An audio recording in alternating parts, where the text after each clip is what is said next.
Now at 11, a successful, emotional Marathon Monday. Marathon bombing survivors power through to the end, inspiring thousands. Tonight, what motivated them to keep on going? Mark Wahlberg recreating a tragedy. The local star setting the scene on Marathon Monday. We have night team coverage.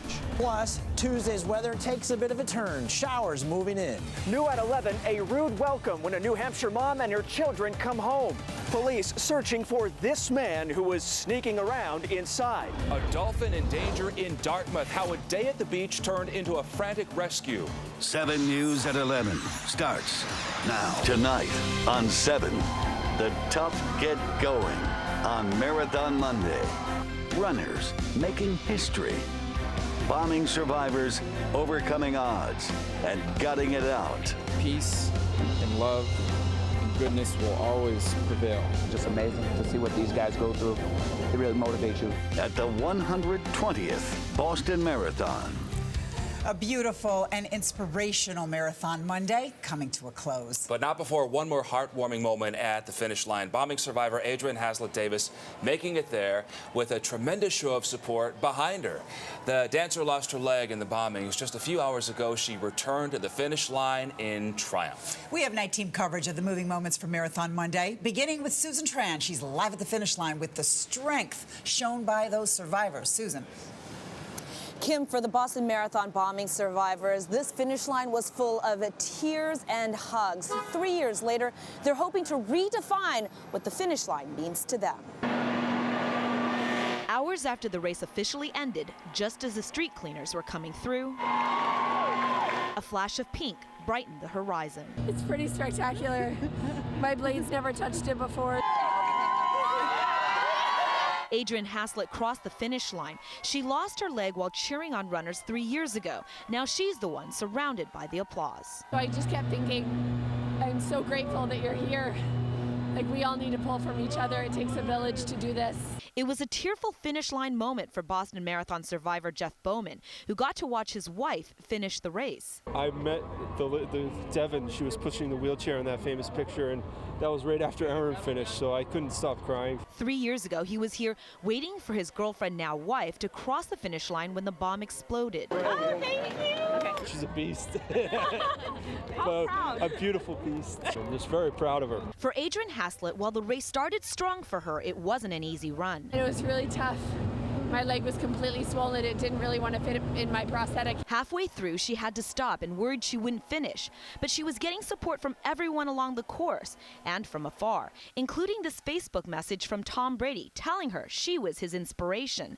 And this tweet from President Obama thanking her for being Boston strong and saying, "Terror and bombs can't beat us. We carry on. We finish the race." I don't know if it sends any other message other than, you know, if you put your mind to something and you just try it and you push through, and then you can get there.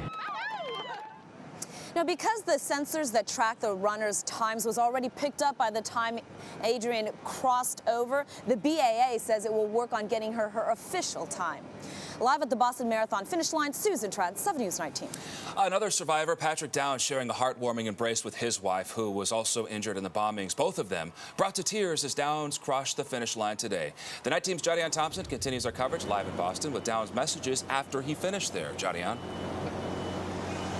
He's actually become the first Boston Marathon bombing amputee to finish the race on foot. And today he had a very clear message about that day. Patrick Downs running the Boston Marathon, making it look almost effortless, even with a prosthetic leg. At the finish line, he hugged his wife, Jessica Kensky, who lost both legs that day. People would yell out, "Jess, I'm thinking about Jess," or "I love you, Jess," because they just, you know, they know how difficult this has been, and that was really special. Then making his way to the stands to greet the family of Martin Richard, the youngest of the victims. He finished at 2:46 p.m. Monday, just 3 minutes before the bombs went off in 2013. His father, very proud. Well, it was just pure elation. Patrick is just a very heartfelt guy. He's always been. After the race, Patrick talked with the crowd about terrorism. It has taken souls that we can never replace, that will always leave a hole in our heart. But peace and love and goodness will always prevail. Receiving his medal at the end, flanked by family, he got a kiss from his wife and then pushed her away in her wheelchair. Patrick actually ran that race today with his brother, Brendan. Reporting live tonight at the Boston Marathon finish line, Jadion Thompson, 7 News 19. Yet another survivor who lost a leg in the bombings crossing the finish line today. That's Mark Fucarell. He conquered the course for the first time using a hand cycle. He finished in an impressive 2 hours and 21 minutes. His dad and stepmom waiting for him at the finish line. And he says next time he plans on doing even better. A little sore, a little tired. I'm dealing with the shoulder injury from the bombing. I'm not happy with the time. I was horsing around on the way. I'd stop and want to party with some people on the sideline. You know, I had my Bluetooth speaker going. I was horsing around. And before everyone got going, actor and Dorchester native Mark Wahlberg worked to recreate the tragedy from 2013 for his movie. His Patriots Day crew filming at the real finish line. Night Team's Tim Caputo live in Boston with more on Wahlberg and some other celebrities who got involved today. Tim?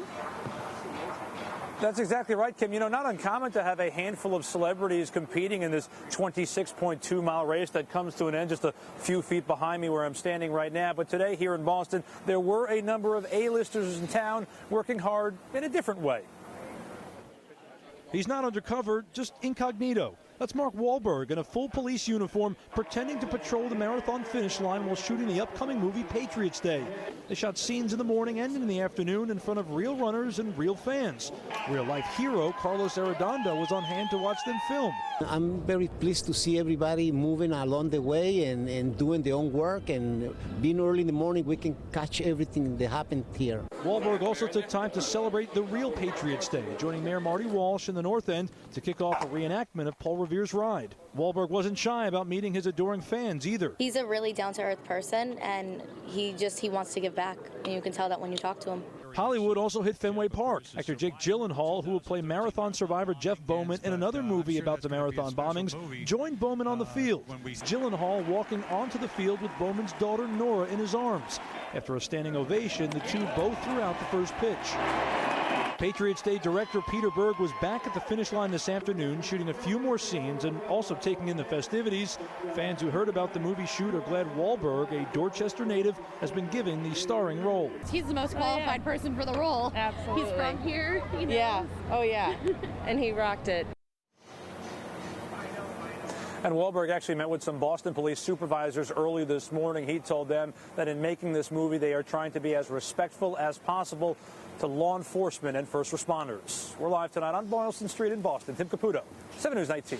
And today's big honors were swept by two Ethiopian runners. On the men's side, 21-year-old Ethiopian Lemi Berneu Haley captured his first major marathon title with a time of 2 hours, 12 minutes, and 45 seconds. And for the women, it was Ethiopian Utsidi Besa. She raced to victory in 2 hours, 29 minutes, and 19 seconds, and reigning champ Carolina Rotich dropped out in the first 5 miles. You can see our marathon photo gallery, read the emotional reactions from runners and marathon survivors, all on our website at WHDH.com. New at 11, a man from Fall River facing several charges. He's accused of leading police on a high-speed chase through Milton. Investigators say he sped off in a stolen car when officers tried to pull him over on Randolph Avenue. They say he also rammed into 2 police cruisers before the chase finally came to an end on the Blue Hills Parkway.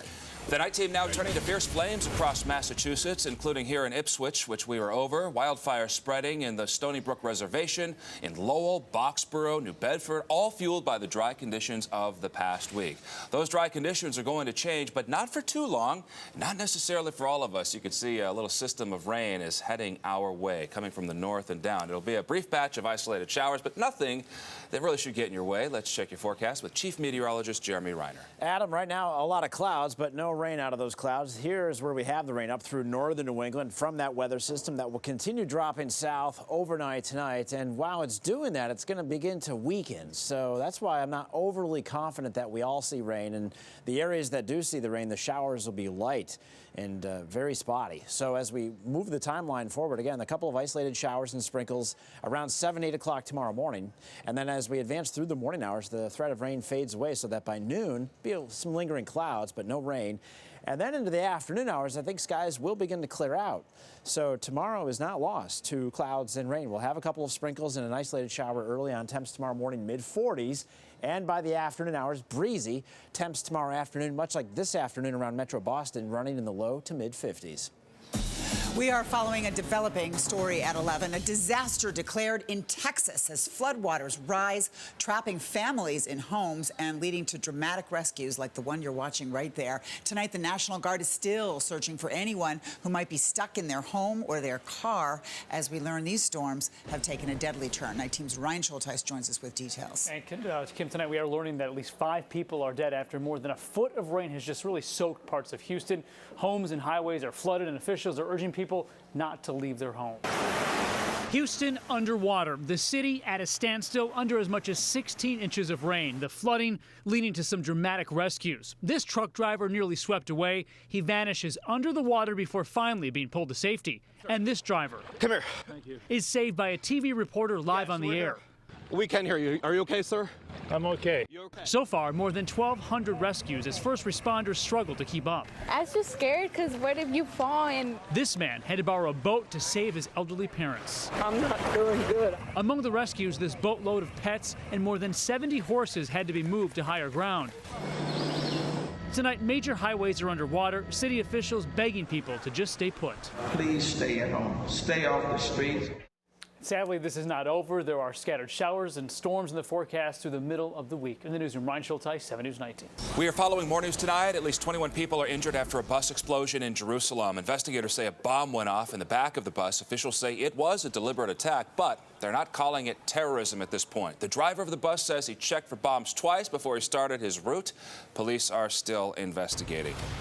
More U.S. troops are joining the fight against ISIS now. Defense Secretary Ash Carter announcing 200 more American troops will be heading to Iraq. Secretary Carter met with Iraqi's prime minister, agreeing to send more troops to drive out ISIS, but Carter insists the U.S. will not fight a ground war. Iraqi forces have to do the defeating, sustain the defeat. We can help them. We can't substitute for them. We're not looking to. The new troops, mostly advisors, will join about 5,000 other American soldiers already in that country. There's much more to come tonight from the Night Team. Coming up next, an unwanted visitor giving a family a scare. What a mother did when she walked into her home, saw this stranger inside. Then a terrifying ride for a local college rowing team. What hit that bus? Shattered the window. A few sprinkles tomorrow morning, and then the rest of the week mainly dry. Forecast coming up next. We'll also be showing you a rescue on a South Coast beach. How a man walking in the sand saved a dolphin in distress. Coming up on 7 News at 11.